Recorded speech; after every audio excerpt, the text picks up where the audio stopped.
Hello guys, क्या हाल चाल है आप लोग का। So welcome to my YouTube जैसी YouTube channel. Today will discuss electric flux. बेटा क्या है, बहुत ही इंपॉर्टेंट ट्वेल्थ का आपका क्या है, ये चैप्टर चल रहा है आपका। ठीक है, एक एक पार्ट को हम लोग डिस्कस करते आ रहे हैं। ठीक है, चाहे इलेक्ट्रिक फील्ड हो, पोटेंशियल डिफरेंस हो, अलग अलग पार्ट को हम लोगों ने यहाँ पर डिस्कस किया। ठीक है, यहाँ पर बहुत ही इंपॉर्टेंट टॉपिक बन जाता है क्या आपके पास, इलेक्ट्रिक क्या फ्लक्स बेटा यहाँ से, जिसे हम लोग क्या डिनोट करते हैं, फाइव से डिनोट करते हैं।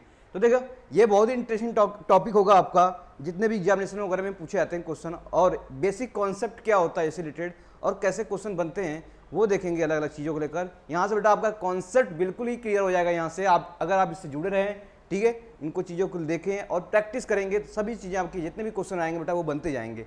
तो लेट्स स्टार्ट बेटा, हम लोग चलते हैं यहाँ से, स्टार्ट करते हैं।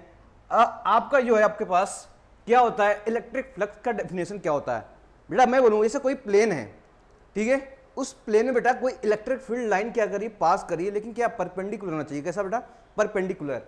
सो देखो क्या, electric flux is define the total number of an electric field line passing normally through an area, यानी उसके एरिया से क्या पास करिए, इलेक्ट्रिक फील्ड।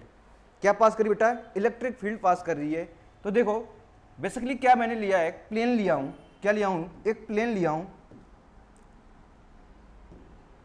बेसिकली बेटा ये क्या एक प्लेन है, ठीक है, क्या एक प्लेन है, और इस पे बेटा क्या कर रही है, इसके परपेंडिकुलर आपकी इलेक्ट्रिक फील्ड लाइन क्या कर रही है, पास कर रही है। इसके परपेंडिकुलर बेटा क्या आ रही है, लाइन पास कर रही है इस तरीके से। ठीक है, तो ये आपके पास क्या हो गया, तो इलेक्ट्रिक फील्ड बेटा क्या, ये इलेक्ट्रिक फील्ड है और ये एरिया है। क्या बेटा, ये एरिया है।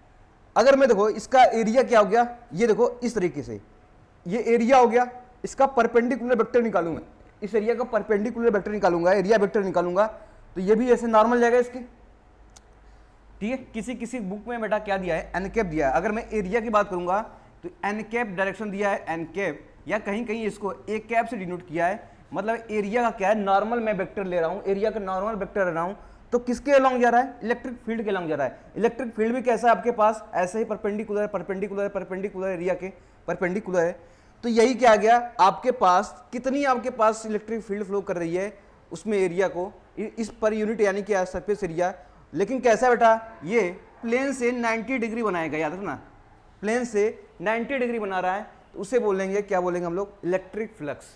तो वही क्या आ गया, the electric flux is define the total number of an electric field line passing normally through an area, passing normally through an area। समझ चीजें। तो ये रही आपके पास क्या हो गया, इलेक्ट्रिक फ्लक्स, जिसे किसे डिनोट करते हैं बेटा, फाई से। किसे डिनोट करते हैं, फाई। फाई जो होता है जनरली हम लिखते हैं, अभी मैं केसेस बताऊंगा एंगल वगैरह का। ठीक है, तो E dot yes, yes surface area है, ई इलेक्ट्रिक फील्ड हो गया, ई क्या हो गया बेटा, यहां से इलेक्ट्रिक फील्ड हो गया। ठीक है, और यस क्या हो गया आपके पास, सरफेस एरिया। तो या इसको और तरीके से लिख सकते हैं, ई डॉट बेटा क्या, ए। ठीक है, ई डॉट ए क्या हो जाएगा, एरिया, ई डॉट ए। अभी मैं एंगल के फॉर्म में लूंगा। अभी क्या जनरली हमें क्या चीजें देखेंगे, electric flux. Electric flux maximum, जैसे मैं बोलूँ बेटा आपके पास, ठीक है, ऐसे समझ लो चीजों को लेकर, आपने क्या किया, एक विंडो के सामने क्या बेटा खड़े हो, तो आपके पास डिपेंड करता है एयर की क्वांटिटी कितनी आ रही है, एयर का एंगल कैसा है, फ्लो कर रहा है, जो आप इस पर क्या कर रहे हैं, आपको कंफर्ट फील करा रही है।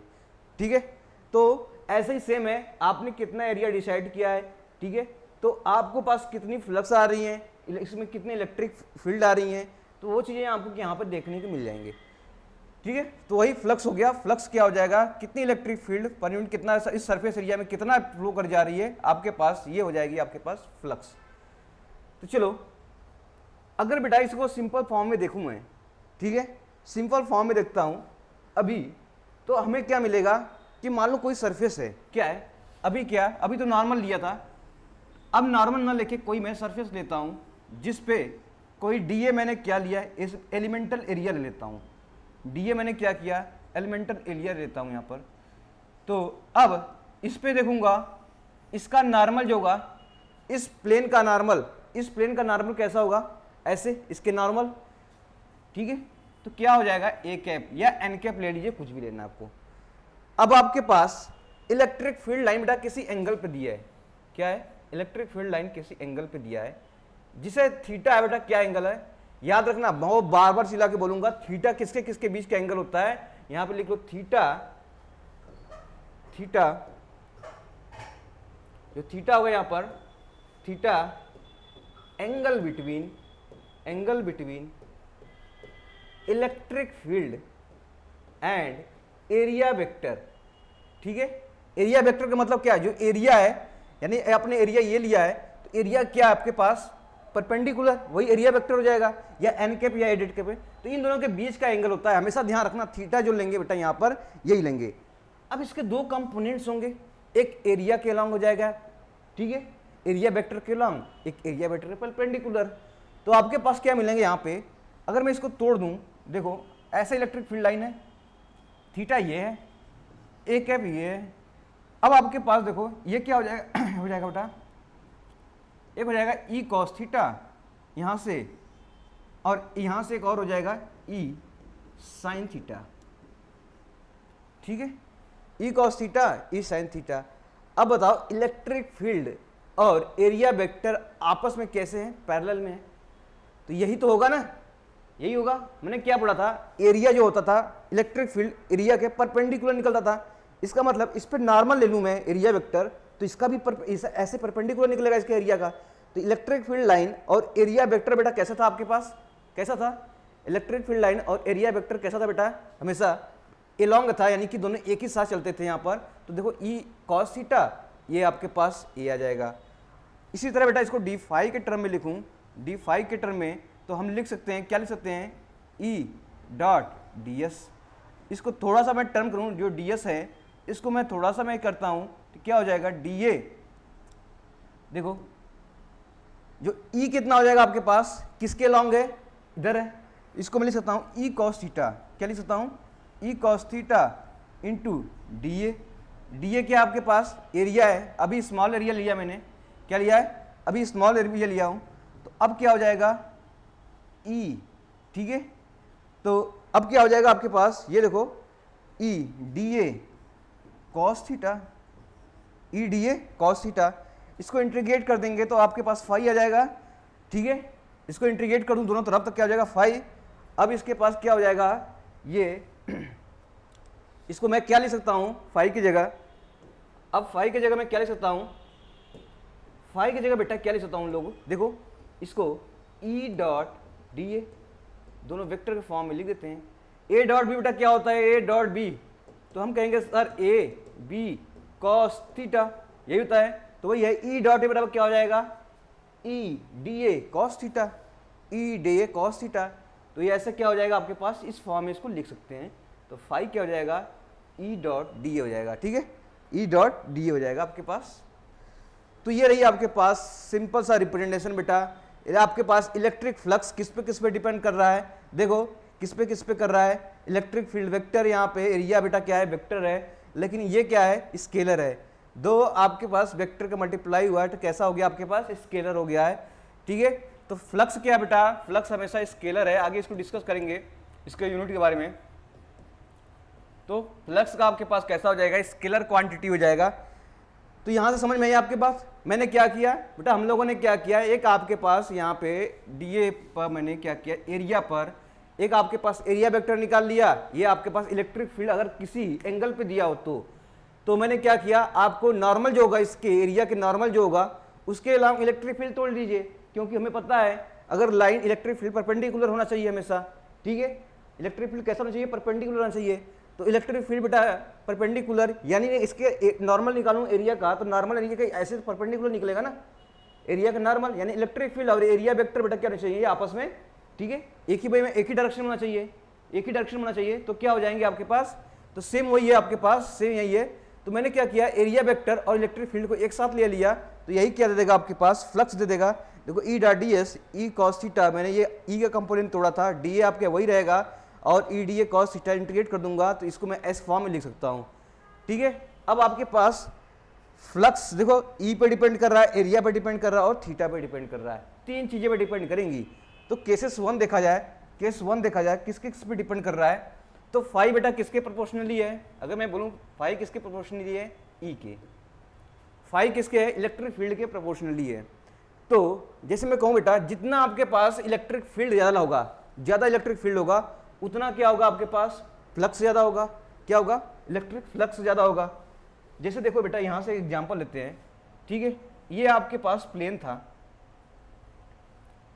अब इसमें से बेटा क्या है, इलेक्ट्रिक फील्ड्स लाइन निकल रही है, यूं यूं यूं यूं, ठीक है, एक प्लेन था, इलेक्ट्रिक फील्ड लाइन निकल रही है, तो ये फाई जो होगा, एक दूसरा प्लेन लेता हूं जिसमें सेम आपके पास प्लेन है, क्या है, एक सेम प्लेन है, इसमें भी लेते हैं बेटा हम लोग, एक इलेक्ट्रिक फील्ड लाइन वेक्टर ले लेते हैं यहाँ पर।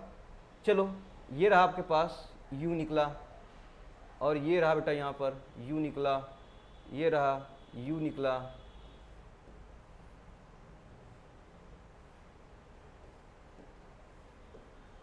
ये इलेक्ट्रिक फील्ड हो गया आपके पास, क्या हो गया।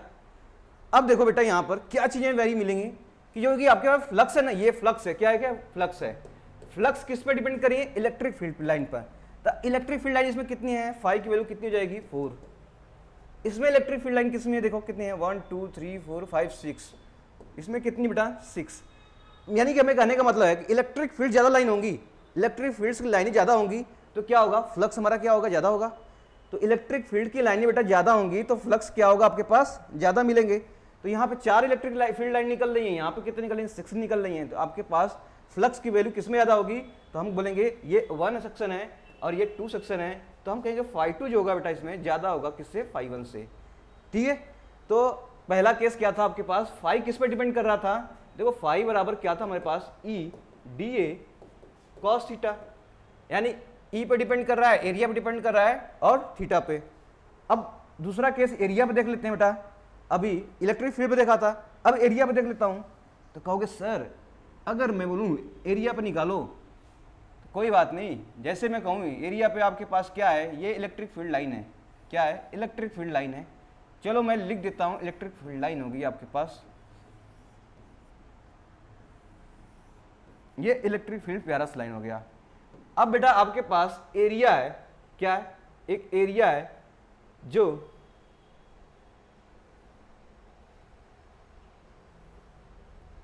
एक एरिया ये है, दूसरा एरिया लेता हूं बेटा, दूसरा एरिया में ये है, दूसरा एरिया आपके पास एक ये एरिया ले लेता हूं। चलो ये A1 में लेता हूं बेटा, ये A2 लेता हूं, सिंपल सिंपल बात है। ये एरिया प्लेन है, ठीक है, एरिया प्लेन है, इसके परपेंडिकुलर यूं वेक्टर निकल रहा है, क्यों, इलेक्ट्रिक फील्ड का वेक्टर, इलेक्ट्रिक फील्ड का लाइन निकल रही है। अब बताओ एरिया 1 में कितनी लाइन जा रही हैं आपके पास, एरिया 1 में कितनी लाइन जा रही हैं आपके पास, 2 लाइनें जा रही हैं, और एरिया 2 में आपके पास 4 लाइनें जा रही हैं, किसकी, इलेक्ट्रिक फील्ड की। तो मैं कहूंगा आपके पास एरिया में इंक्रीज कर रहा हूं तो इलेक्ट्रिक आपका फ्लक्स कितना हो रहा है। तो दूसरा केस क्या था बेटा आपके पास, जो फ्लक्स है प्रोपोर्शनली क्या बेटा है, एरिया क्या है। अगर एरिया बेटा इंक्रीज करूंगा तो फ्लक्स इंक्रीज करेगा, अगर एरिया डिक्रीज करूंगा, ठीक है, तो फ्लक्स इंक्रीज कब होगा, जब आपके पास एरिया इंक्रीज होगा। अगर एरिया डिक्रीज करूंगा तो हमारे फ्लक्स क्या हो जाएगा, डिक्रीज है। एरिया इंक्रीज है, फ्लक्स ज्यादा है, एरिया डिक्रीज है, इसमें 2 ही फ्लक्स जा रहे हैं, 2 ही आपकी इलेक्ट्रिक फील्ड लाइन है, तो फ्लक्स कम है। तो आपके पास क्या हो गया, ये भी चीजें हमको पता हो गई, किसके, आपका फ्लक्स किस पे डिपेंड करता है, एरिया पर। थर्ड हो गया एंगल पर, किस पे बेटा, थर्ड क्या हो गया, एंगल पर। तीसरा जो होगा बेटा क्या, जो फाई डिपेंड करेगा किस पे करेगा, कॉस थीटा पे करेगा, किस पे, कॉस थीटा पे। थीटा क्या था बेटा, थीटा क्या था, angle between area vector and electric field के वेक्टर का था, ठीक है। तो याद रखना आप। अब जैसे मैं कहूं बेटा, अगर ये परपेंडिकुलर प्लेन है, एक परपेंडिकुलर प्लेन है, और यहीं से आपके पास क्या जा रही हैं, इलेक्ट्रिक फील्ड जा रही हैं, इलेक्ट्रिक फील्ड लाइन जा रही हैं, ठीक है, इलेक्ट्रिक फील्ड लाइन जा रही हैं। अब आपके पास ये इलेक्ट्रिक फील्ड लाइन हो गई, समझा। अभी क्या था, दूसरा प्लेन लेता हूं समझने के लिए। दूसरा प्लेन बेटा कैसे ले लिया मैंने, दूसरा प्लेन लेता हूं, चलो इस तरीके से एक प्लेन ले लिया जो हॉरिजॉन्टली रखा हुआ है, ठीक है। अब इसके ऊपर से इलेक्ट्रिक फील्ड लाइन जा रही है, इसके ऊपर से इलेक्ट्रिक फील्ड लाइन जा रही है। जो प्लेन बेटा कैसे रखा है, ऐसे, इलेक्ट्रिक फील्ड लाइन ऐसे जा रही है, ठीक है। अब बताओ अब इसका इस एरिया का यूनिट वेक्टर किधर होगा, नॉर्मल जो वेक्टर होगा आपके पास इधर होगा, जिसे ए कैप बोलेंगे। क्या ए कैप ई के लॉन्ग है, बिल्कुल लॉन्ग है। इसके एंगल कितना बन रहा है, इन दोनों के बीच में एंगल कितना बन रहा है, एरिया और थीटा के बीच में एंगल 0 डिग्री बन रहा है, 0 डिग्री लिखो, 0 डिग्री, ठीक है। अब बताओ इस प्लेन का मैं क्या एरिया वेक्टर निकालूं, तो एरिया वेक्टर बेटा क्या हो जाएगा, इसके परपेंडिकुलर एरिया के, तो मैं बोलूंगा ए कैप हो गया। अब इलेक्ट्रिक फील्ड लाइन हो गया, तो एरिया वेक्टर, ठीक है, और ई के बीच के एंगल क्या बन रहा है, इसमें एंगल देखो कितना बन रहा है, 90 डिग्री बन रहा है। कितना बन रहा है, 90 डिग्री। तो 90 डिग्री बन रहा है। तो अब आपके पास पता है क्या, phi equal to E A cos theta. Theta यही है angle between area vector and electric field vector. 90 हो गया बेटा, तो फाई केस में कितना हो जाएगा, 0 हो जाएगा, क्योंकि थीटा कितना है, 90 डिग्री है। और यहाँ पे देखो कितना हो जाएगा, यहाँ से फ्लक्स मैक्सिमम पास करेगा, कितना, फाई मैक्सिमम करेगा, वो भी कितना करेगा, वो ई इंटू एरिया की तरह इतना करेगा। क्यों, कॉस 0 का वैल्यू बेटा क्या हो जाएगा, 1, तो ई ए हो जाएगा आपके पास। देखो ओरिएंटेशन पे डिपेंड कर रहा है कि नहीं। अगर मैं इसे परपेंडिकुलर लूंगा तो आपके पास मैक्सिमम फ्लक्स आ रहा है, अगर मैं इसको पैरेलल रख दे रहा हूँ इलेक्ट्रिक फील्ड के, तो मैं क्या हो जाएगा, आपके पास फ्लक्स की वैल्यू 0 हो जा रही है। तो आपके पास दोनों में डिफरेंस आया कि नहीं। तो ये आपके पास किसमें, 5 है, यानी फ्लक्स 3 चीज़ों पर डिपेंड कर रही है, इलेक्ट्रिक फील्ड, उसके बाद इलेक्ट्रिक फील्ड की आप क्वांटिटी आपकी मैग्नीट्यूड बढ़ाते जाएंगे, फ्लक्स बढ़ती जाएगी, एरिया बढ़ाते जाएंगे बेटा, उसमें क्या फ्लक्स बढ़ती जाएंगी, थीटा बेटा अगर नीचे आपके क्या है, देखो यहाँ पे अगर पैरेलल क्या परपेंडिकुलर टू आपके ये एरिया कैसे रखा है, यहाँ पे इलेक्ट्रिक फील्ड के अलोंग रखा है, तो यानी कि यूनिट वेक्टर इसका 90 होगा। यूनिट वेक्टर थीटा क्या होता है, angle between area vector and electric field vector, जो थीटा होता है, ठीक है, ये वाला। तो ये आपके पास ये हो जाएगा, तो इसमें देखो थीटा वैल्यू 90 डिग्री आ जाएगा, तो फ्लक्स 0 हो जाएगा। यहाँ पे फ्लक्स क्या हो जाएगा, ई डॉट है, जो मैक्सिमम बन जाएगा। तो ये कॉन्सेप्ट रही बेटा किससे, इलेक्ट्रिक फील्ड की लाइन से। चलो बच्चों आगे चलते हैं। ऐसे देखो ये है आपके पास इलेक्ट्रिक फील्ड्स निकले हैं, ये प्लेन है, प्लेन से आपके पास इलेक्ट्रिक फील्ड्स आ रही हैं, ठीक है। अभी क्या है, प्लेन एंगल थीटा पे है, ऐसे प्लेन 90 डिग्री भी हो सकता है, तो डिपेंड करता है ओरिएंटेशन किस पे भी हो सकता है। तो ये जो रिप्रेजेंटेशन है बेटा फ्लक्स दिखा रहा है, कैसे आ रही है, एरिया के लॉन्ग एरिया के आ रही है। तो electric flux is the scalar quantity, it may be negative हो सकता है। थीटा का वैल्यू हम वैल्यू करेंगे बेटा 180, तो कितना आ जाएगा, फ्लक्स निगेटिव हो जाएगा। निगेटिव कैसे बन जाएगा, देखो अगर थीटा का वैल्यू क्या लूंगा 180, तो क्या होता है flux phi equal to E A cos theta, ठीक है। तो ई ए कॉस्ट 180 वैल्यू क्या हो जाएगा, माइनस ई ए हो जाएगा, ठीक है। तो निगेटिव आ गया ना, तो it may be negative, may be positive, ठीक है। 0 भी हो सकता है जब थीटा वैल्यू 90 डिग्री हो। तो इसकी एसआई यूनिट क्या होती है, वोल्ट मीटर, क्या होती है, वोल्ट मीटर। तो एसआई यूनिट याद रखना आप, क्या होती है, वोल्ट मीटर, ठीक है, क्या होगी, वोल्ट मीटर। वोल्ट मीटर कैसे आता है बेटा, देखो कैसे आता है वोल्ट मीटर। देखो हम लोगों ने इलेक्ट्रिक फील्ड की यूनिट पढ़ा है और एरिया पढ़ा है, ठीक है। तो इलेक्ट्रिक फील्ड जो होता है बेटा क्या होता है, इलेक्ट्रिक फील्ड जो होता है एफ अपॉन क्यू होता है इंटू एरिया मीटर स्क्वायर, ठीक है। तो क्या हो जाएगा, न्यूटन पर कूलॉम मीटर स्क्वायर। तो ये आपके पास क्या हो जाएगा, अगर इसको मैं मीटर से कर दूं बेटा, इसको आगे कर लूँ newton metre by coulomb into metre कर लूँ तो कोई दिक्कत नहीं, क्योंकि मीटर मीटर स्क्वायर को अलग अलग कर दिया हूँ। तो ये क्या आ जाएगा, इलेक्ट्रिक क्या हो जाएगा, पोटेंशियल डिफरेंस, क्या हो जाएगा, पोटेंशियल डिफरेंस, यानी E dot D R. E dot D R तो यही होता था, E D R equal to क्या होता था, डीबी लेते थे ना। तो ई डॉट डी आर मतलब कि इलेक्ट्रिक फील्ड, और इसका एरिया का मीटर मैंने आर ले लिया, तो ये जाएगा ई डॉट डी आर। तो अब आ गई वोल्ट मीटर, ठीक है। तो वोल्ट मीटर यूनिट आप निकाल सकते हो, डायमेंशन वगैरह भी निकाल सकते, वोल्ट का पता ही है, मीटर से मल्टीप्लाई करना, आपको निकल जाएंगे चीज़ों को लेकर। तो आपसे मैंने बताया कि क्या चीज़ें अगर आपको पता हो गई, ठीक है, तो आप क्या डायमेंशन वगैरह निकाल सकते हैं बेटा ना। देखो वोल्टेज क्या होता है, वोल्टेज का डायमेंशन क्या होता है, डब्ल्यू अपॉन क्यू, यही होता है डब्ल्यू अपॉन क्यू। वर्क, ये वर्क अपॉन क्या है, चार्ज, यही हो गया आपके पास, क्या हो गया, वर्क आपको निकालना आता ही है बेटा, क्या होता है, वर्क बराबर कोई होता है एफ इंटू डी, आपको डिस्टेंस पता है, चार्ज का आपके पास पता है Q equal to I T.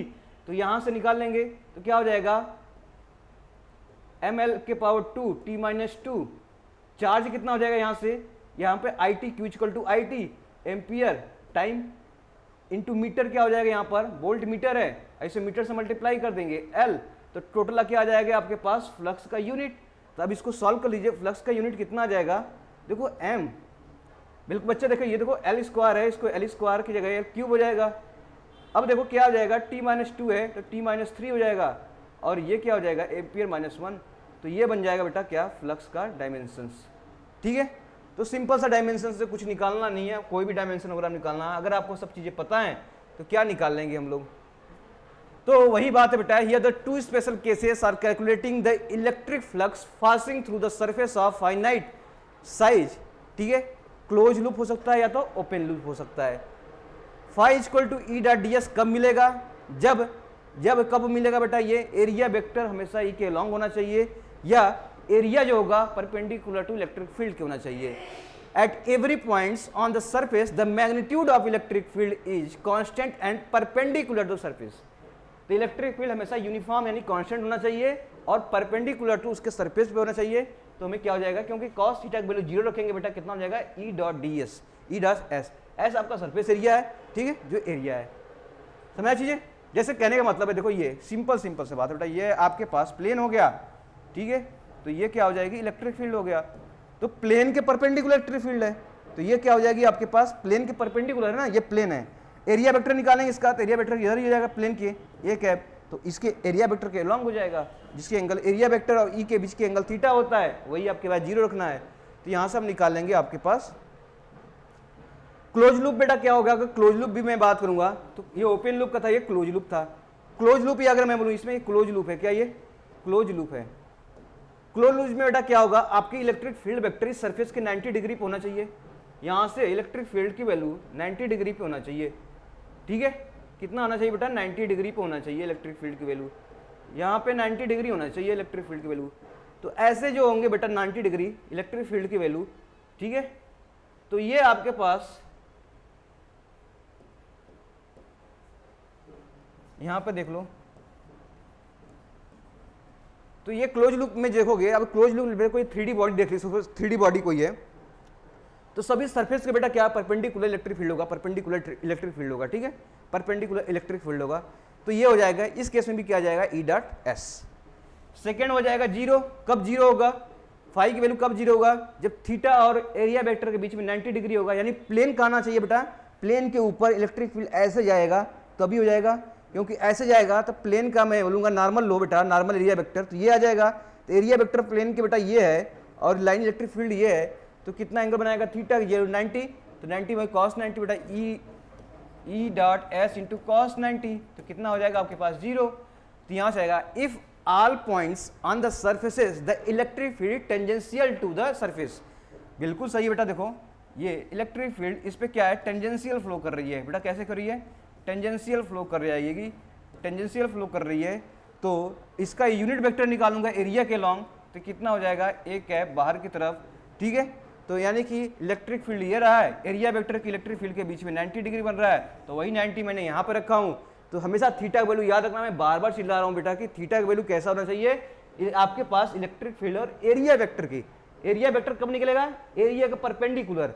तो ये दो चीजें कॉन्सेप्ट अगर ध्यान में रहेगा तो आप क्या करोगे, कभी गलत नहीं करोगे। बच्चे यहीं पे गलत कर जाते हैं, थीटा एक क्वेश्चन कराएंगे जहाँ पे क्वेश्चन जरूर गलत करेंगे आपके पास, बच्चे यहीं पे गलत करेंगे कि थीटा लेना कौन है हमको। थीटा हमेशा लेना बेटा, यहाँ पे लिख लो, थीटा हमेशा लेना किसके किसके बीच में, आपके एरिया वेक्टर और इलेक्ट्रिक फील्ड के बीच के वेक्टर के। चलो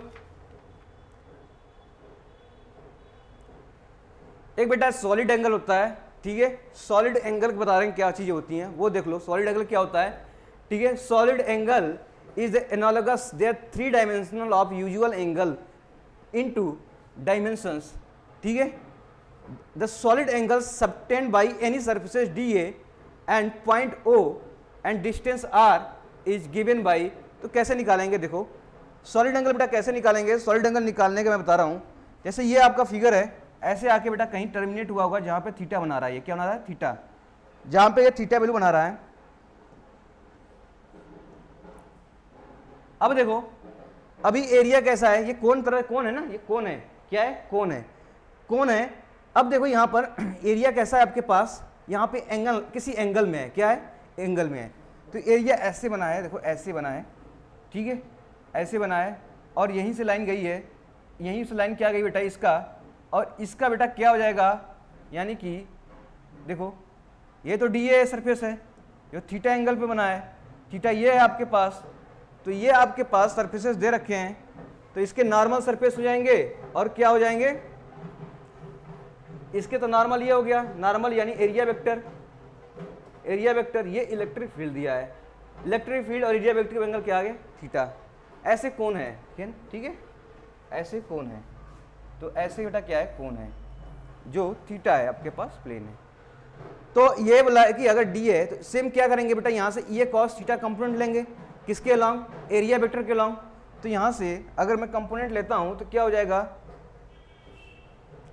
यहां से कंपोनेंट लेंगे तो ये अलोंग किसके हो जाएगा, ये कॉस थीटा, सॉरी ये क्या हो जाएगा, E cos theta, E cos theta, इसके परपेंडिकुलर लेंगे तो ई साइन थीटा, ठीक है। अब आपके पास इलेक्ट्रिक फील्ड इस एरिया वेक्टर के अलोंग आ गया, अब निकाल लेंगे।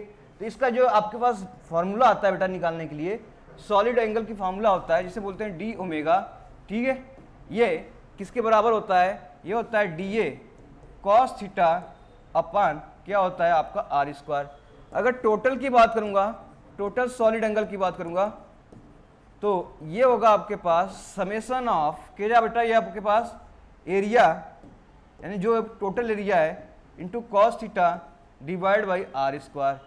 थीटा का वैल्यू बेटा क्या, जीरो लूँ मैं डिग्री, तो कॉस जीरो का वैल्यू क्या हो जाएगा आपके पास, टोटल कितना हो जाएगा, कितना हो जाएगा, del A upon R square, ठीक है। कॉस जीरो वैल्यू क्या हो जाएगा, तो यहाँ पे एरिया अपान आर स्क्वायर बचेगा, ठीक।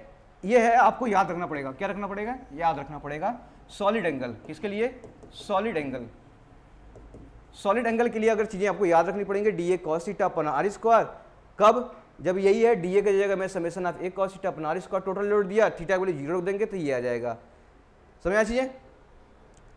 अगर मान लो आपके पास थीटा वैल्यू जीरो, अगर स्फेरिकल बॉडी है कोई, कैसी है, स्फेरिकल बॉडी है, तो स्फेरिकल बॉडी बेटा इस पे कोई एंगल मैं लूँ, इस एज पे लेता हूँ, इसका नॉर्मल वेक्टर ये होगा और एरिया वेक्टर, इसका इलेक्ट्रिक फील्ड वेक्टर यही होगा, ये रेडियस आर है, समझ आ चीजें। तो एक आपके सरफेस पे जाके थोड़ा सा स्मॉल मीटर एरिया में डी ए लेता हूँ, उस पर एक एरिया वेक्टर देखता हूँ, नॉर्मल उसके जाएगा और क्या जाएगा, इलेक्ट्रिक फील्ड भी आएगा इससे, तो electric field perpendicular to surface है इसके। तो अब बताओ किसका कितना हो जाएगा, तो हम कहेंगे सॉलिड एंगल कितना हो जाएगा, ओमेगा का वैल्यू होता है कितना हो जाएगा, तो एरिया कितना हो जाएगा बेटा यहाँ इसका 4 पाई आर स्क्वायर, एंगल कितना बना रहा है, थीटा वैल्यू जीरो, तो कॉस जीरो वैल्यू यहाँ पर रख देंगे, कितना आ जाएगा, ये del A upon R square, area 4 pi square, ये आर स्क्वायर, तो कितना हो जाएगा आर स्क्वायर, तो कितना हो जाएगा बेटा 4 पाई हो जाएगा। अब आपके पास पता चलेगा कि सॉलिड एंगल कितना आएगा 4 पाई। अगर आपके पास सिमेट्रिकल बॉडी है, 3 डायमेंशनल बॉडी है, जब इलेक्ट्रिक फील्ड उसके अलॉन्ग है तो कितना आ रहा है 4 पाई आ रहा है आपके पास। तो ये चीजें आपको पास पता होना चाहिए। The total solid angle subtended bye close surfaces always be 4 पाई, याद रखना, ठीक है। कितना सबटेंड करता है क्लोज सरफेस पर, 4 पाई सबटेंड करता है, regardless of the size and shape of the close surface, ठीक है। तो ये मैटर नहीं करता कौन सा शेप कौन सा साइज है, अगर सॉलिड एंगल पूछा बेटा क्लोज सरफेस के लिए कितना बोलोगे आप, 4 पाई बोलोगे, कितना बोलोगे, अभी निकाला हूं जस्ट यहां से, ये क्लोज सरफेस है, क्या है, एक क्लोज सरफेस है, एक क्लोज सरफेस का सॉलिड एंगल में निकाला कितना आया था, 4 पाई आया था, समझना चाहिए। तो यहां से आप निकाल लेंगे 4 पाई आ जाएगा। चलो बच्चे कुछ प्रॉब्लम करते हैं, क्या करते हैं, प्रॉब्लम करते हैं। प्रॉब्लम से आपके पास जितने भी कॉन्सेप्ट हो गए ना, किससे, फ्लक्स से, सभी आपके पास क्लियर जाएंगे। चलो अब प्रॉब्लम स्टार्ट करते हैं। यहां से एक प्लेन है बेटा, क्या है, एक प्लेन है जिसकी ये क्या है, स्क्वायर प्लेन है, क्या है, स्क्वायर प्लेन है, स्क्वायर प्लेन है, और इसके क्या दिया है, इलेक्ट्रिक फील्ड दे रखा है, क्या दे रखा है, इलेक्ट्रिक फील्ड दे रहा है, इसके परपेंडिकुलर है। अब बताओ इसमें इलेक्ट्रिक फ्लक्स कितना होगा, आपको बताना है। तो इलेक्ट्रिक फ्लक्स कितना होगा, तो आपने पढ़ा है सर इलेक्ट्रिक फील्ड ई ए कितना बेटा, कॉस थीटा। अब थीटा किसके किसके एंगल के बीच होता है, एंगल में बोला हूं कितने कितने बीच में होता है बेटा, थीटा हमेशा एरिया वेक्टर और इलेक्ट्रिक फील्ड के बीच में होता है। इसका एरिया वेक्टर निकाल लूं क्या, प्लेन का, प्लेन के परपेंडिकुलर हमेशा क्या होगा, एरिया वेक्टर होगा, ये एरिया वेक्टर हो गया। इलेक्ट्रिक फील्ड और एरिया वेक्टर के बीच में एंगल 0 हो गया, तो हम इसको लिख देंगे sir E A cos 0, E A cos 0। अब ये हो जाएगा ई डॉट ए, ठीक है। अब इलेक्ट्रिक फील्ड आपको दिया है, एरिया कितना दिया बेटा, एरिया निकाल लेंगे, स्क्वायर का एरिया बच्चे को पता है कितना होता है, ए स्क्वायर, तो इसके पास 5 की वैल्यू आ जाएगी ये, ठीक है। सेकंड चलते हैं क्वेश्चन। ऐसे बेटा सर्कल दिया है, क्या दिया है, एक सर्कल दिया है, यू लो सर्कल, रेडियस कितना दिया बेटा आर। अब इस पे बेटा क्या कर रहा है, इलेक्ट्रिक फील्ड लाइन क्या कर रहा है, इस पे इलेक्ट्रिक फील्ड लाइन बेटा कैसे इसे निकल रही है, ठीक है, इलेक्ट्रिक फील्ड लाइन निकल रही है, इलेक्ट्रिक फील्ड लाइन। अब आपसे पूछा फ्लक्स कितना होगा, तो आप निकाल सकते हैं, फ्लक्स क्या हो जाएगा बेटा ई ए कॉस थीटा। क्या थीटा एरिया इसका निकाल लूं, एरिया कितना आ जाएगा सर, कहोगे सर एरिया इधर आ जाएगा, इसके इलेक्ट्रिक फील्ड और एरिया के बीच में एंगल कितना बढ़ रहा है 0 डिग्री, तो आप कॉस 0 वैल्यू क्या हो जाएगा ई ए। क्या इलेक्ट्रिक फील्ड की वैल्यू अगर दिया होगा तो ठीक है, नहीं दिया तो एरिया निकाल सकते हैं, एरिया हो जाएगा पाई आर स्क्वायर, तो फाई की वैल्यू आ जाएगी आपके पास पाई आर स्क्वायर। ठीक है बच्चे, अब आपके पास चलते हैं, एक और एग्जांपल लेते हैं। एक सर्कल दिया है, ये भी क्या दिया है, एक सर्कल दिया है जिसकी रेडियस क्या दिया है आर। अब आपके पास क्या दे रखा है बेटा, एक इलेक्ट्रिक फील्ड लाइन दे रखा है, कैसे, इलेक्ट्रिक फील्ड लाइन इस तरह से दे रखा है जो हॉरिजॉन्टल से 30 डिग्री बना रहा है। अब इसका नॉर्मल वेक्टर बोलूँ, एरिया का नॉर्मल वेक्टर कैसा हो जाएगा, एरिया का नॉर्मल वेक्टर इसके सरफेस के परपेंडिकुलर हो जाएगा ए कैप। ठीक है, तो अब बताओ क्या मैं इसको लगा सकता हूं, तो थीटा क्या हो जाएगा बताओ, क्या करेंगे, ई क्या निकालेंगे, फाई वैल्यू क्या हो जाएगा बताओ, ई ए कॉस थीटा। अब बताओ थीटा क्या होता है, थीटा क्या होता है, एरिया बिटवीन कितना होता है, एरिया बिटवीन किसके बीच में, एरिया वेक्टर और इलेक्ट्रिक फील्ड के। क्या एरिया वेक्टर इलेक्ट्रिक फील्ड के बीच में कोई एंगल दे रखा है क्या, ये इलेक्ट्रिक फील्ड हो गया, ये एरिया वेक्टर हो गया, इसके बीच में कोई एंगल दे रखा है क्या, नहीं दे रखा है। दे क्या रखा है आपके पास 30 इधर दे रखा है। बच्चे गलती यही करेंगे, क्या लगा देंगे सर ई ए कॉस 30, क्या लगा देंगे ई ए कॉस 30, जो बिल्कुल क्या हो जाएगा, गलत हो जाएगा। हमें एंगल ये निकालना होगा बेटा, थीटा के लिए याद रखना, थीटा के जो एंगल होता है ये होता है, क्या होता है, थीटा ये होता है, इसके बीच होगा। अब बताओ ये 90 डिग्री है, ये 30 है, ये कितना हो जाएगा 60 हो जाएगा। ठीक है, तो अब सही हो जाएगा, फाई की जगह क्या लगा देंगे हम लोग, ई ए कॉस 60। अब ई का कंपोनेंट तोड़ेंगे, कॉस नॉर्मल के रॉन्ग, एरिया के लॉन्ग, ये कॉस 60 आ जाएगा, तो ये हो जाएगा आपके पास E pi R square, area क्या आपके पास सर्कल है, तो area pi R square, cos 60 value कितना हो जाएगा आपके पास 1/2, तो ये हो जाएगा बेटा आपके पास E pi R square by 2। समझ में आया, थीटा ये नहीं लेना था, 30 डिग्री नहीं लेना था, 30 डिग्री किसके किससे में हो गया बेटा, हॉरिजॉन्टल में हो गया। अब आपको मैं थीटा बताओ कहाँ कहाँ बीच में होता है, एरिया वेक्टर, जो प्लेन के परपेंडिकुलर निकालेंगे वो एरिया वेक्टर हो जाएगा, इलेक्ट्रिक फील्ड वेक्टर के बीच के एंगल लेंगे वो थीटा हो जाएगा, वही लेना है आपको, बार बार बोला हूँ, लिख लेना है इसको। ठीक है, गलती यही करते हैं। नेक्स्ट बच्चों आप लोग को एक क्वेश्चन है प्यारा सा, एक क्या है आपके पास, स्फीयर है, स्फेरिकल, ये हेमिस्फीयर है, क्या है, हेमिस्फीयर है। यहीं से आपके पास इलेक्ट्रिक फील्ड क्या हो रही है, आपके पास इलेक्ट्रिक फील्ड परपेंडिकुलर ऐसे निकल रही है सरफेस के, कैसे, परपेंडिकुलर सरफेस की निकल रही है।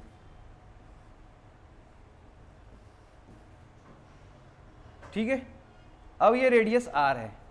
अब आपको निकालने हैं इसका, क्या निकालना है, इसका निकालना है फाई, फ्लक्स कितना होगा, तो ये हो जाएगा ई ए कॉस थीटा। अब बताओ इस पे मैं क्या ले लूँ, एक एरिया वेक्टर ले लेता हूँ, तो इस पे एरिया वेक्टर लूंगा बेटा, तो ये क्या आ जाएगा ए कैप, यहाँ भी लूंगा एरिया वेक्टर, इसके नॉर्मली क्या आ जाएगा ए कैप, तो एरिया वेक्टर इलेक्ट्रिक फील्ड के बीच के वेक्टर में क्या है, आपके एंगल मिल रहा है 0 डिग्री मिल रहे हैं, क्या मिल रहा है 0, जिधर जिधर बेटा ये सब perpendicular surface, electric field perpendicular to surface है, तो यहाँ भी मैंने एक एरिया ले लिया, इसका नॉर्मल ले लिया, तो एलॉन्ग ये मिल जाएगा, तो इसमें दबाव थीटा क्या मिलेगा आपको, यहाँ पर 0 डिग्री मिलेगा, क्यों, एरिया वेक्टर इलेक्ट्रिक फील्ड के वेक्टर के बीच के में एंगल 0 आ रहा है, तो कितना हो जाएगा ई ए। क्या एरिया पता है हेमिस्फीयर का, पूरे स्फीयर का एरिया क्या था 4 पाई आर स्क्वायर, अब हेमिस्फीयर का कितना हो जाएगा बता 2 पाई आर स्क्वायर, कितना हो जाएगा 2 पाई स्क्वायर, तो यहाँ हो जाएगा 2 पाई आर स्क्वायर, ये हो जाएगा आंसर। समझ चीजें, तो ये ऐसे ऐसे प्रॉब्लम आपके पास मिलते जाएंगे। अभी और प्रॉब्लम करा रहे हैं, ठीक है, एक और कॉन्सेप्ट बताते हैं आपके पास।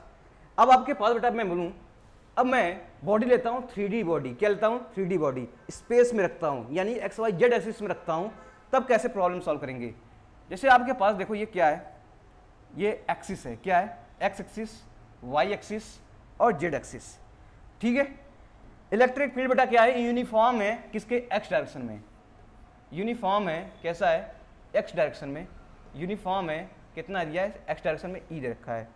ठीक है, यहीं पे मैं एक सिलेंड्रिकल बॉडी रखता हूँ, कैसा बेटा, एक सिलेंड्रिकल बॉडी रखता हूँ, यहां पे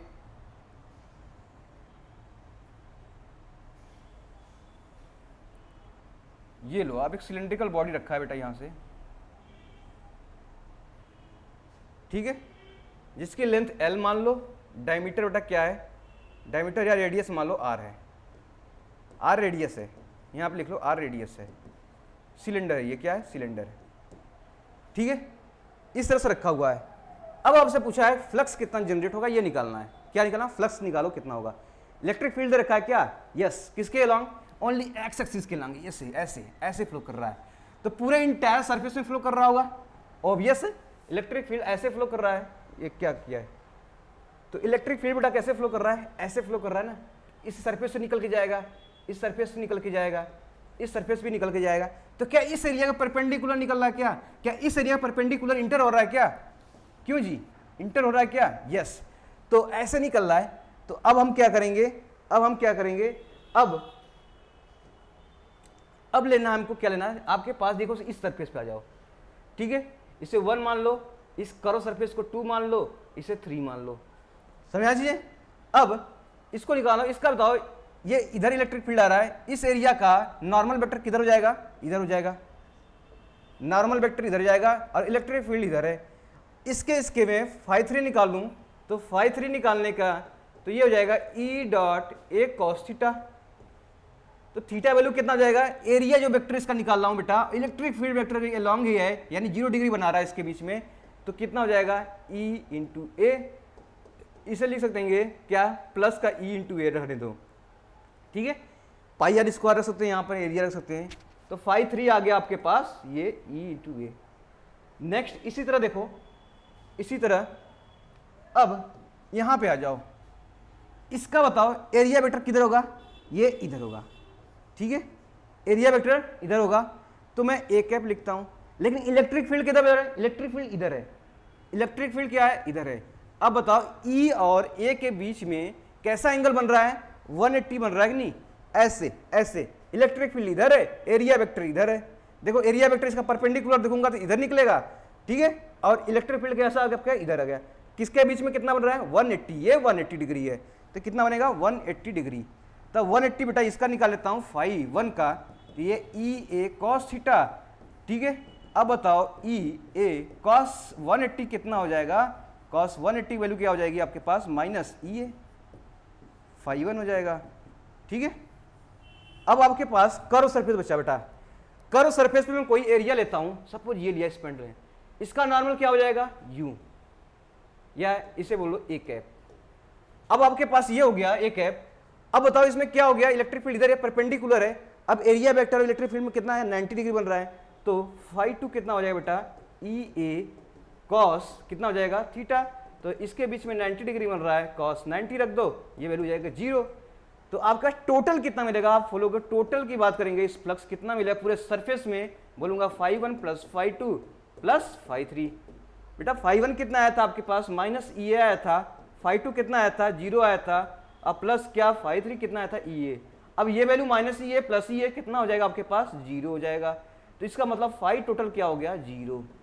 तो मतलब यहां से क्या चीज समझ में आई बेटा, अगर क्या है, इस बॉडी पे कोई चार्ज नहीं है, क्या है, कोई चार्ज नहीं है, यूनिफॉर्म इलेक्ट्रिक फील्ड में रखा हुआ है, ठीक है, तब उस पर नेट जो फ्लक्स होगा बेटा क्या होगा, 0 होगा। क्या होगा, नेट फ्लक्स क्या होगा बेटा, 0 होगा। तो क्लोज सरफेस होना चाहिए, क्या है, क्लोज सरफेस। इसमें लिख लो फॉर 3D बॉडी, ठीक है, इसमें लिख लो आगे क्लोज सरफेस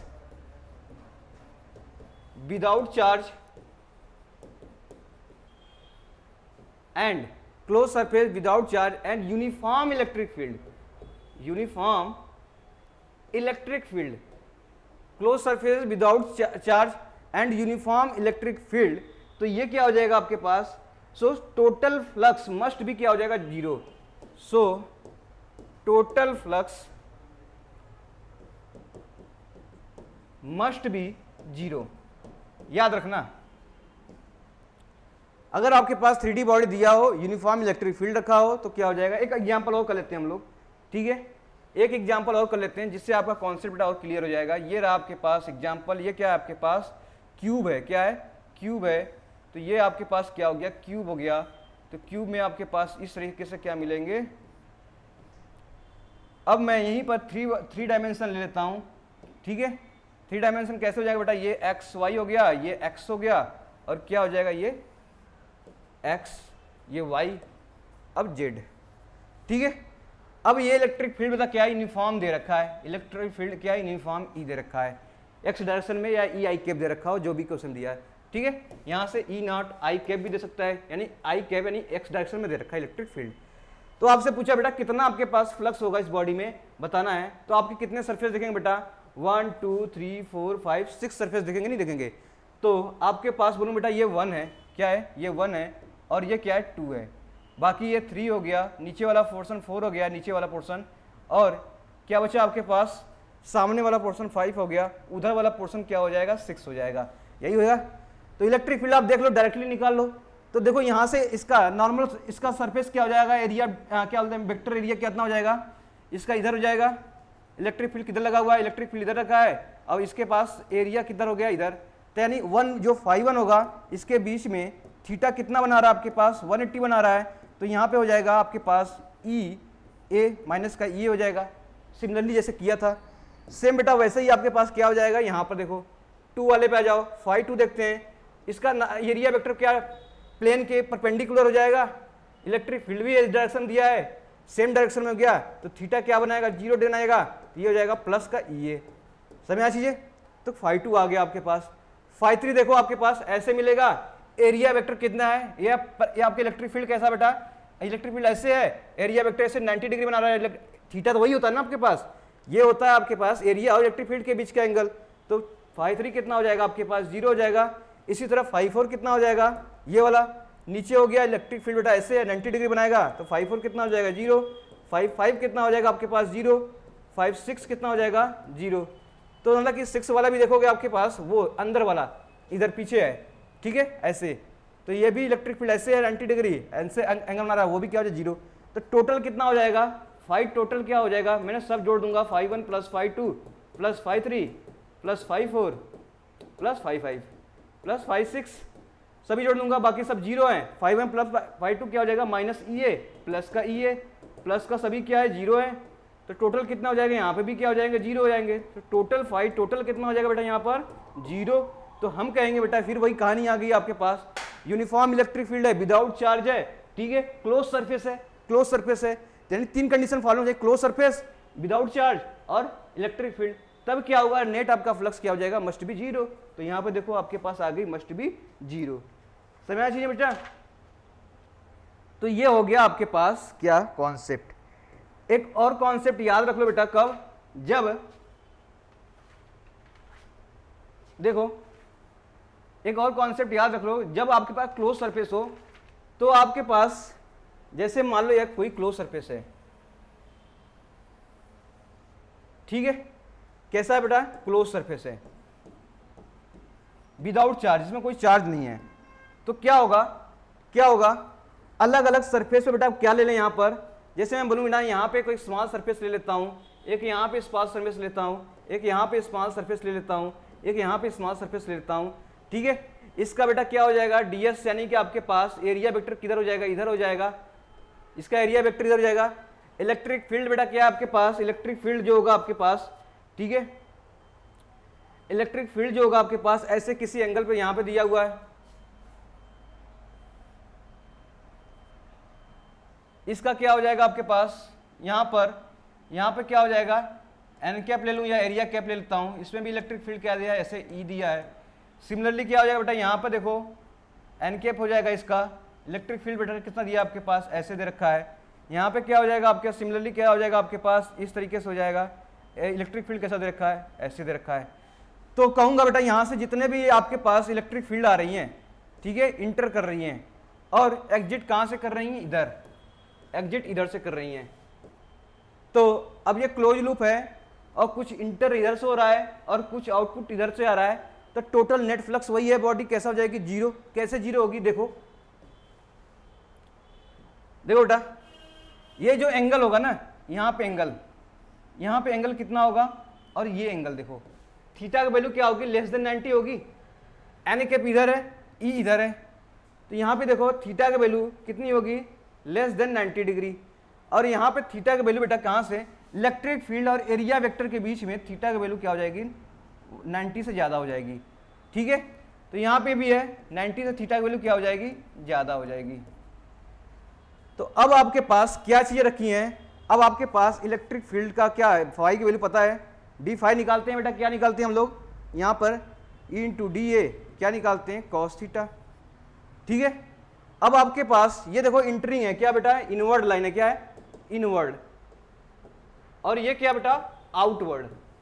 ध्यान देना अब, यानी कोई भी क्लोज सरफेस पे इलेक्ट्रिक फील्ड ऐसे आ रही है तो हम क्या देख रहे हैं, यहाँ पे इनवर्ड पे देख रहे हैं। इनवर्ड पे क्या आ जाएगा, थीटा का वैल्यू क्या है आपके पास, ग्रेटर देन 90 डिग्री। तो ग्रेटर देन कॉस 90 की वैल्यू कितनी हो जाएगी आपके पास, कॉस 90 की वैल्यू कितनी हो जाएगी, तो माइनस कितने हो जाएगा, ई डॉट डी हो जाएगा, नहीं हो जाएगा, ये देखो ना कॉस 0, ये आपके पास कॉस एंगल हो गया, थीटा का क्या हो गया 90 डिग्री। अब 90 से बेटा कहाँ तक जाएंगे, 180 पे ये हो जाएगा। तो थीटा का वैल्यू कहीं भी आएंगे 90 से ज़्यादा जाएंगे तो निगेटिव वैल्यू आएगी ना। ठीक है, अब यहाँ पे आए क्या आ जाएगा बेटा, यहाँ से जो आपके पास फाई जो हो जाएगा E into D A cos theta, तो यहाँ पे भी देखो थीटा वैल्यू क्या है आपके पास, लेस देन 90। जब लेस देन 90 होगा थीटा का वैल्यू 90 से कम है तो सभी वैल्यू क्या मिलेगी, पॉजिटिव मिलेगी। तो यहाँ से क्या मिलेंगे आपके पास, ई इंटू डी ए। अब टोटल सम पूछा है तो फाई टोटल निकाल सकते हैं, तो टोटल क्या हो जाएगा, फाई 1 प्लस फाई 2, ये 2 है, ये 1 हो गया, तो जोड़ देंगे बेटा कितना आ जाएगा, माइनस का E into D A plus का आ जाएगा ई इंटू डी ए, तो कितना आ जाएगा, 0 आ जाएगा। तो वही कहने का मतलब है, अगर आपके पास क्लोज सरफेस है, विदाउट चार्ज है, यूनिफॉर्म इलेक्ट्रिक फील्ड में रखा है, तो क्या आ जाएगी, ये प्रूव हो गया आपके पास कि इसमें क्या हो जाएंगे, 0 हो जाएंगे। ठीक है, तो ये सब रही बेटा किसी कहानी, इलेक्ट्रिक फील्ड का, से इलेक्ट्रिक फ्लक्स की कहानी रही जब कोई चार्ज इसमें नहीं हो। अब आपके पास गॉस थ्योरम आएगा, क्या पड़ेगा, गॉस थ्योरम, GAUSS ना। ठीक है, गॉस थ्योरम आएगा, उसके बीच की कहानी है वो हम अगले चैप्टर से स्टार्ट करेंगे। पर क्या थोड़ी सी अगर चीज़ों को हम देखें, यहाँ पर मान लो आपके पास कोई बॉडी है, ठीक है, इसमें प्लस का क्यू चार्ज रखा है, ये रही आपके पास स्फेरिकल बॉडी, प्लस का क्यू चार्ज रखा है इसमें, ये बॉडी हो गई आपके पास, ठीक है, स्फेरिकल बॉडी हो गई ये। अब इस पर मैं कोई भी एलिमेंटल एरिया लेता हूँ इस सरफेस के, स्फेयर है पूरा, ठीक है, स्फेयर के एरिया लूंगा तो हमेशा क्या मिलेगा, इसके अलोंग जाएंगे तो ये मिलेगा।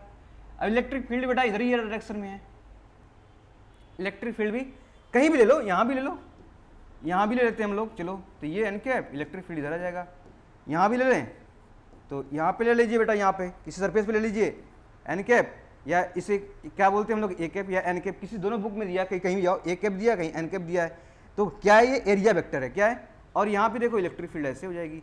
तो ऐसे हर जगह मिलेंगे। तो कहने का मतलब बेटा क्या था, आपके पास क्लोज सरफेस है ना, ये क्लोज सरफेस है, कैसा है, तो आपके पास फाई जो होगा, डी फाई की वैल्यू क्या हो जाएगा, क्लोज सरफेस क्या हो जाएगा, ई डॉट डी एस। समझा चीजें, तो फाई की वैल्यू यहां से निकाल लेंगे, क्लोज सरफेस है क्या, ई डॉट डी एस। अब आपके पास इलेक्ट्रिक फील्ड कितना होता है इसका, स्फीयर का आपको पता ही है कितना होता है इलेक्ट्रिक फील्ड, ये होता है आपके पास 1/4 पाई एप्सिलॉन नॉट। ठीक है, क्या हो जाएगा, Q डिवाइड बाय बेटा क्या हो जाएगा, R square into area, area क्या हो जाएगा स्फीयर का, 4 पाई R स्क्वायर। स्मॉल आर ले रहे हैं, स्मॉल आर ले लीजिए। अब R स्क्वायर से R स्क्वायर कट जाएगा, 4 पाई से 4 पाई कट जाएगा। अब क्या आ जाएगा, Q अपान एप्सिलॉन आ जाएगा।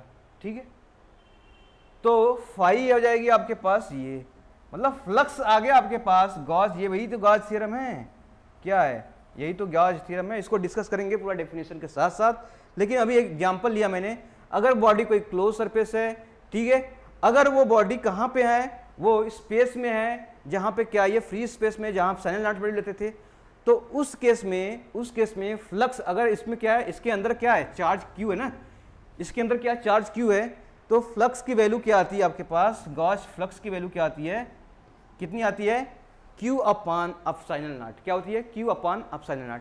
तो बच्चे यहाँ से गॉस का थ्योरम क्या होगा, कॉन्सेप्ट शुरू होगा, वहाँ से क्वेश्चन आपके जो आते हैं वो आएंगे, बाकी अब प्रैक्टिस करेंगे जो आपके प्रीवियस एग्जामिनेशन में आए हुए हैं, ठीक है। तो ये कॉन्सेप्ट शुरू होगा आपके पास गॉस थ्योरम। तो कॉन्सेप्ट में ऐसी चीजें लेकर गॉस थ्योरम कब होगा, जब इसके अंदर कोई चार्ज आ जाएगा, ठीक है, जब इसके अंदर कोई चार्ज आ जाएगा। सिमेट्रिकली बॉडी होनी चाहिए मैक्सिमम, जैसे स्फीयर हो गया, इसमें क्या हो गया, सिलेंडर हो गया। सिलेंडर बेटा इस एक्सिस के अबाउट क्या सिमेट्रिक है ना, और ये कहीं के अबाउट सिमेट्रिक है।